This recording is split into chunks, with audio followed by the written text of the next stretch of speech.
How's everybody doing out there? So, I wonder who out there resonates with this thought that we all have to have our own recipe in this world to reach our best life. And so what I mean by that is, I think about all the resources that are out there in the world to, of any subject, anything that we would want to pursue in the world, any career-based, any life path-based thing, any spiritual practice, anything like that, there are resources that you could study and read a book and even go to school for and get degrees and master a thing. However, in my opinion, it always comes a point where we'll have to tweak whatever that it is that we learn in order to really tap into our true gifts and our true purpose. And so I think the best way to explain some of this is to talk about my own recipe, right? And what I mean is a recipe in life. There's not like my career recipe isn't a different recipe than my moral code recipe. You know what I mean? My spiritual recipe is not a different recipe than all them. The recipe is all of the things combined to create like the master meal plan for our best life. And so you can imagine that, right? Bridging all of the things. So we have our spiritual path, we have our belief system, our morals, our codes. We have what brings us happiness and joy. What do I love to do the most in life? What am I going to choose to do to make money? And I know I'm probably talking to people that are my age or older than me, so maybe some of this is a moot point at this point, but it also doesn't have to be. There's many people my age that are out there still seeking maybe a new career, all these other things, to be more in alignment with our heart's desire, and I feel blessed. I'm sure this has come up in other spiritual talks. I'm thinking about the one that we did recently with my wife, and she made mention of something similar and made a mention of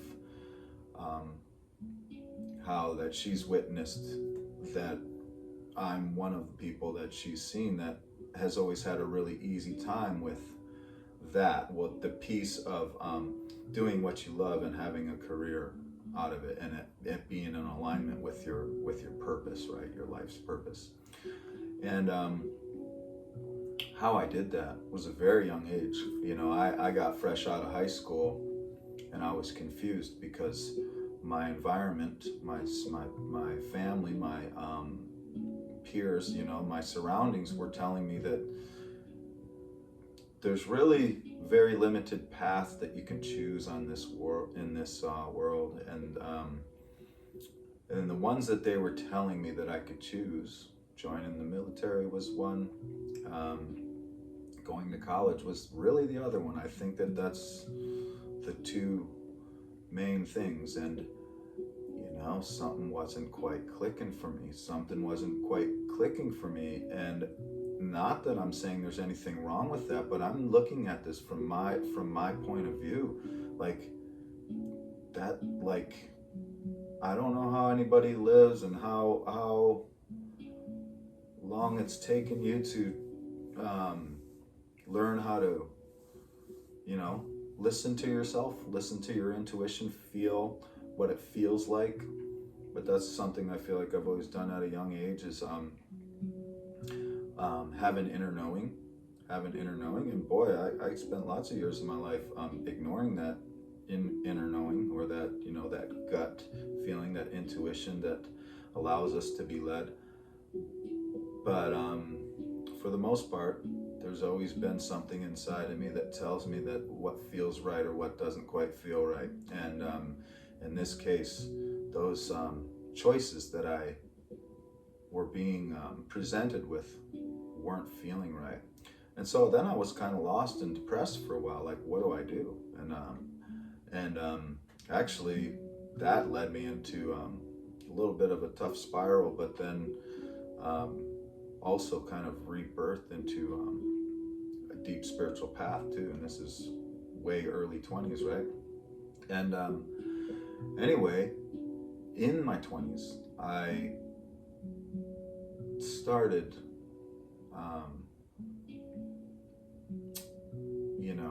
really creating the recipe, understanding the recipe. It's not something that I have to create, it's something that I have to remember. That's what I think. It's like our soul knows. Our soul's always known. Our soul's always known. We're just here to pick up the right baton, so to speak. And I've always, if you were to ask me when I was 5 years old what I would want to do with my life, or what are you going to be when you grow up, I would have probably said an artist and a priest. This is probably age 5. And I grew up Catholic and everything. And so that was what I understood as a spiritual leader at that time. And now it's way more broad spectrum than that. But those two things both have actually come, and that is what I am. That is what I do. I help people in spiritual circles, but I also create. And that still to this day, even though I have this big career, if you were to ask me, what brings me the most peace, contentment, when I feel the most myself, it's like when I'm creating something. I could be building something, I could be drawing something, I could be crafting something, and it's just everything's in alignment. Everything's in alignment when that's happening. Playing music is part of that as well.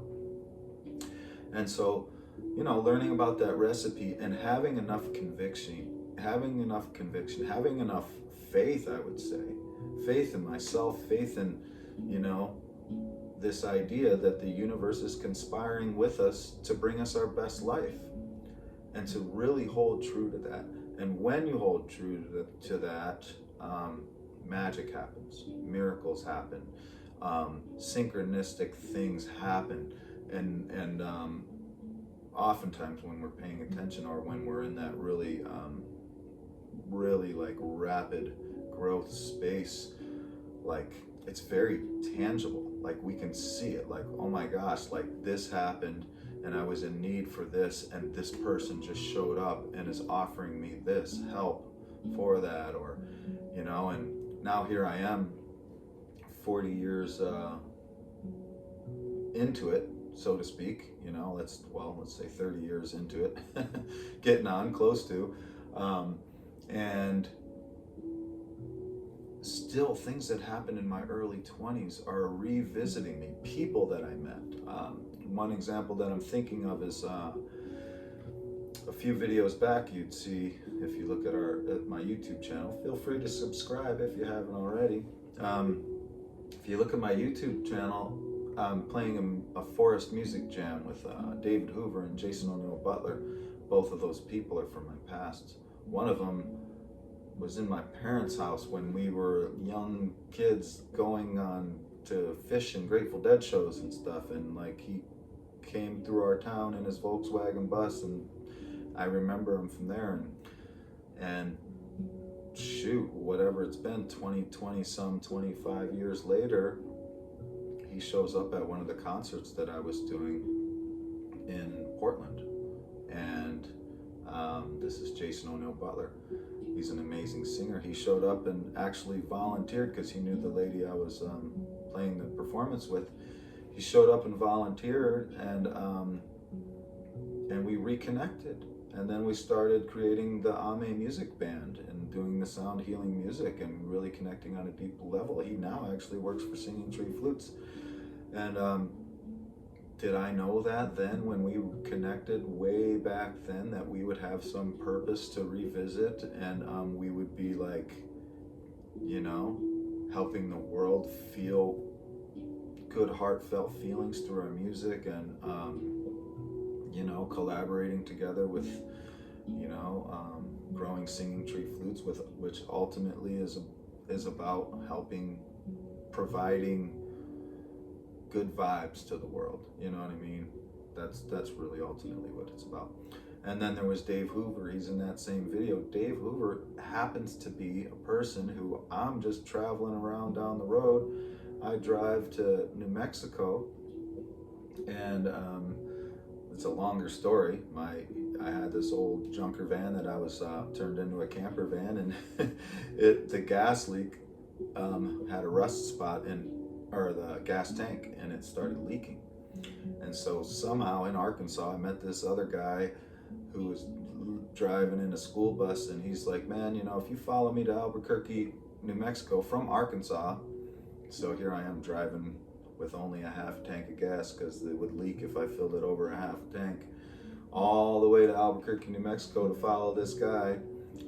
So he was gonna, you know, go to the junkyard and get a used gas tank to replace my gas tank. And while that's how I ends up in Albuquerque. Meanwhile, in Albuquerque, I meet this guy, David Hoover, who we did a trade for other crafts of mine for my very first Native American flute. And that's what got me started. It wasn't only 2 months later, after learning how to play this and having this awesome instrument and connecting with this awesome guy who was making these Native American flutes, that I learned how to make them. And so that was just crazy. And now here we are, just about 3 years ago, in the middle of the night, we started playing music at the Oregon Country Fair, and it was dark. I couldn't even see the faces of the people I was playing music with. We had the most amazing jam. Like, I was playing hand pans and flutes and didgeridoos, and he was playing the harp, and another woman over there was playing music, and it was just an amazing experience. And we lean into each other and introduce ourselves to each other. And it took 2 times of an introduction. And as he leans in, I'm like, he says, hey, my name's Dave, you know, and I'm like, have you ever been to New Mexico? And there we are. We reconnected. I found out he lived like 3 miles down the road from me here in Portland. And we're now playing music. We did that video together. We're connecting and collaborating, and again, like, reconnected 20 something years later to, you know, part of filling this life's path. I'm bringing this up, I'm telling this story because it all relates to the recipe. And when you find the recipe, the magic happens. Things like that happen. People show up into your life to assist these things, and we don't know at the time that something's happening that it could be part of the big master plan. You know what I mean? Like those people were, you know, like I said, one was in New York, the other one was in New Mexico, and here we are all in Oregon together, collaborating, playing beautiful music, and working on bigger and better ideas all the time to help bring beauty to the world.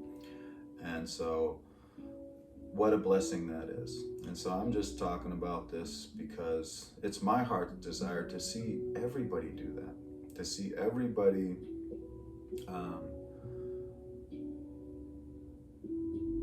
have the conviction to follow through with your heart's desire, you know what I mean? And to have faith and trust that that if you really do what you love, it'll all work out. It will all work out.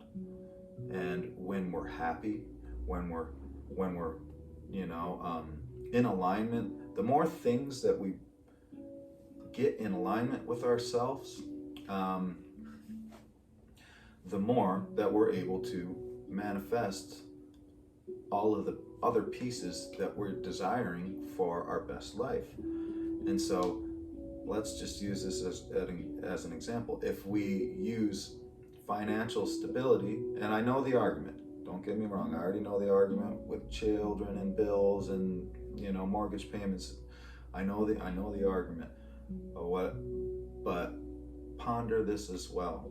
Like if we start our recipe with, okay, financial stability, or, X amount of dollars, or the good health insurance plan, or all of that, and we start from there, and that gives us agitation, and it creates disunity within our soul, like our mind and our emotions, and we're drained, and we come home and we want to do our creative things, but we can't because we're exhausted from doing a job that doesn't feed our soul, and it's the constant repetitive thing. Ask yourself, how does that thing become the foundation to feeling in alignment so that you can receive all of the pieces? If we started with, well, I'm making sure that this is always a part of my life, I'm not going to put this part on the wayside, the part that makes my soul sing, the part that that brings me joy every time I do it, the part that makes me feel centered and purposeful. If that's the thing that we put as the foundation of it, all of the other pieces to the recipe will be much easier to achieve because we're in alignment with ourselves. And so that was sort of the recipe that I kind of, it's a societal kind of twist, backwards way of doing things, but I stood in my conviction. I did what I love first. I trusted that all the other pieces would come together. And yeah, I did it with conviction, and I was a broke hippie for a while. And I had the lifestyle that I was able to have that be okay. And I trusted, and always, anytime I needed it, when children came into play, when mortgage payments came into play, when these bigger necessities, now there's college payments, there's all of these things, every step of the way, because I was doing what I love, I was treating people with love and kindness, I was constantly trying to improve myself and who I am and how that affects others. Keep doing all of those things, and every step of the way, I always had enough to be okay. I know that doesn't work for everybody, but I think that it's definitely been worth it for me, for that experiment. And so I hope that some of this makes sense to you. I hope that, really, I just share this stuff because it's my heart's desire to see everybody's heart sing in their life. You know what I mean? It's my heart's desire to see people see what the world looks like when people aren't exhausted from spending the majority of their time doing things that don't bring them joy and that don't bring them fulfillment. And that when you get to being middle plus age, that you're sitting there asking yourself, what is it that I do? What is it that I offer to this world? What is it that I do to feed my own soul? Like, I don't even know. I'm just gonna watch some Game of Thrones and veg out here because I don't even know what brings me joy. I like watching Game of Thrones, by the way. There's nothing wrong with that. Anyway, but I think that I made some sense here. I'm gonna shut up now, and I wish everybody their greatest life. And this is a new handpan that's looped behind us here, and I'll play a little flute with it. Okay.